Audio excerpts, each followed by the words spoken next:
আচ্ছা, তোমরা কি কখনো কাচ্চা কালবার ব্যাপারে শুনেছো? কাচ্চা কালবা একটা রিচুয়াল যেটা তান্ত্রিকরা প্র্যাকটিস করে থাকে তাদের তন্ত্রবিদ্যা আরো ভালো করে বাড়ানোর জন্য। এই কাচ্চা কালবার প্রসেসটা খুবই ভয়ঙ্কর একটা প্রসেস। 2 মাস বা 1 বছরের যেসব বাচ্চারা মারা যায় তাদেরকে তো হিন্দু ধর্মে কবর দেওয়া হয়, তাদেরকে পোড়ানো হয় না। তো সেই সব যে কবর দেওয়া হলো, এইটা কিন্তু তান্ত্রিকরা ভালোভাবে খেয়াল রাখে যে কোথায় কবর দেওয়া হচ্ছে। আর রাত 12টার সময় ওই তান্ত্রিকরা আবার ফিরে আসে আর ওই বাচ্চাটার দেহটাকে নিয়ে চলে যায় ওদের তন্ত্র সাধনার জন্য। ওই বাচ্চাটার দেহটাকে নিয়ে গিয়ে ওরা ভালো করে স্নান করায় আর তারপর ওরা যেখানে তন্ত্র সাধনা করে সেখানে রাখে। আর এরপরেই তন্ত্র সাধনা দিয়ে ওই বাচ্চাটার যে দেহটা ছিল সেই দেহটার মধ্যে প্রাণ প্রতিষ্ঠা করে। আর প্রাণ প্রতিষ্ঠা করার পর ওই বাচ্চাটার দেহটা মুভ করতে শুরু করে, তবেই কিন্তু কাচ্চা কালপা যে প্রসেসটা সাকসেসফুল হলো। আর এই যে বাচ্চাটার মধ্যে মুভমেন্ট আসা শুরু করেছে, এটা হচ্ছে সব থেকে ভয়ঙ্কর, কারণ ওই বাচ্চাটার মধ্যে কাচ্চা কালবা এসে গেল।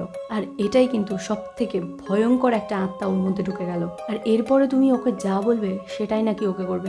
তুমি কিন্তু ওটাকে পুরো বশে নিয়ে এলে নিজের। তুমি যদি কাউকে মারতেও বলো, এই কাচ্চা কালবা কিন্তু তাকে মেরে দিয়ে আসবে। আর আস্তে আস্তে মারবে না, তাকে ভয় দেখিয়ে দেখিয়ে আলাদাই ভাবে শেষ করবে তাকে। কিন্তু যদি এই কাচ্চা কালবা করার টাইমে বডিতে মুভমেন্ট আনার আগে বা পরে কোনো কিছু ভুল হয়ে যায়, তবে কিন্তু যে এন্টিটিটাকে তুমি ওই বাচ্চাটার মধ্যে আনার চেষ্টা করছিলে, সেই আত্মাটা যে আসলে এই রিচুয়ালটা করছিল তাকেই মেরে দেবে। তো বুঝতে পারলে এই কাচ্চা কালবা কতটা ভয়ঙ্কর হতে পারে।